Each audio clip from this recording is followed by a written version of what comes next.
বন্ধুর লটারিতে প্রথম পুরস্কার কোটি টাকা লেগেছে, আর সেই খবর পাওয়া মাত্র লটারি আত্মসাৎ করার অভিযোগ এক বন্ধুর বিরুদ্ধে। এমনই এক ঘটনার সাক্ষী থাকলো পূর্ব বর্ধমান জেলার কেতুগ্রাম থানার অন্তর্গত শিরগ্রামে।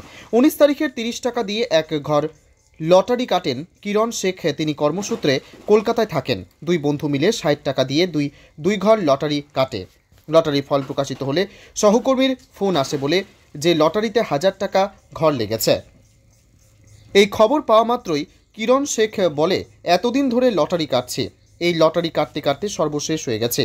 তার পরিবর্তে লটারিতে মাত্র 1000 টাকার ঘরে লেগেছে। তারপর তার সেই বন্ধুর লটারি দেখার নাম করে প্রথম পুরস্কার পাওয়া লটারি আত্মসাৎ করে তার সেই বন্ধু। যদিও তারপরে সেই লটারি বিক্রেতা কিরণ শেখকে ফোন করে বলে তার লটারিতে প্রথম পুরস্কার লেগেছে 1 কোটি। তার সেই খবর পাওয়া মাত্রই লটারিগুলি নিয়ে যায় সেই লটারি বিক্রেতার কাছে। সেখানে থেকেই জানতে পারে তার প্রথম পুরস্কার পাওয়া লটারিটি এর মধ্যে নেই। এই খবর পাওয়া মাত্রই শোকস্তব্ধ হয়ে পড়েন কিরণ শেখ। তারপর তার মনে পড়ে এর আগে সে তার বন্ধুকে লটারিগুলো দিয়েছিল।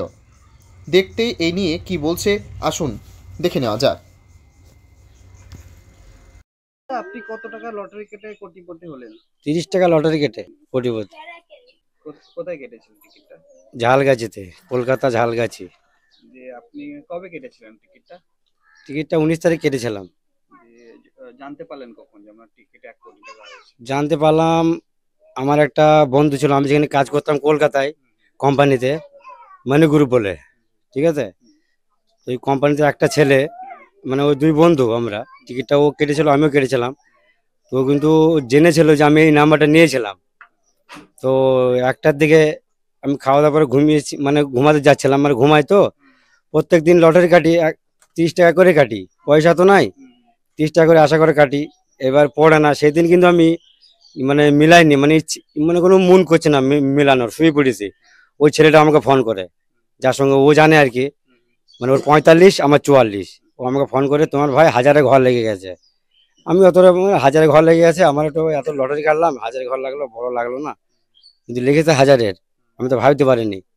দিয়ে এবার ও বলছে কোথায় আছো, ও ছেলেটা। আর আমি ঘরে আছি, তো ও চলে এসছে। এবার আমি এসে চেয়ারে বসে পড়েছি, বাইরে অনেক ভাঙাচোরা চেয়ার আছে। এবার বসে পড়েছি, বসে পড়ার পর টিকিটটা কি আমি পেছন দিক দিয়ে, মানে আমি ভাবছি না যে আমার লটারি 1 কোটি পড়ে গেছে।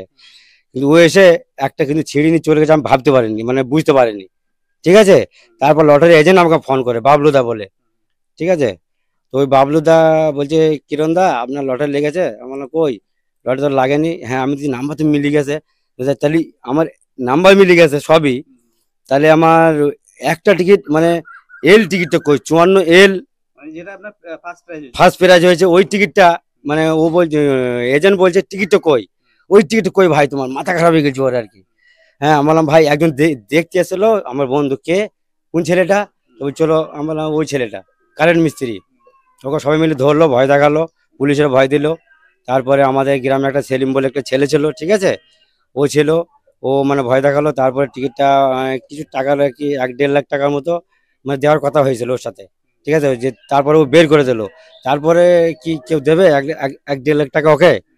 যে টিকিটটা বের করে দেবে, ওকে দিতেই হবে, ওকে জেল খাটানোর দরকার ছিল হিসাব মতো। আপনার 1 কোটি পেয়েছে বলে ও টিকিটটা নিয়ে নিয়েছিল? নিয়ে নিয়েছিল, হ্যাঁ, যে জোর করে নেওয়া হয়েছিল টিকিটটা ওর কাছে।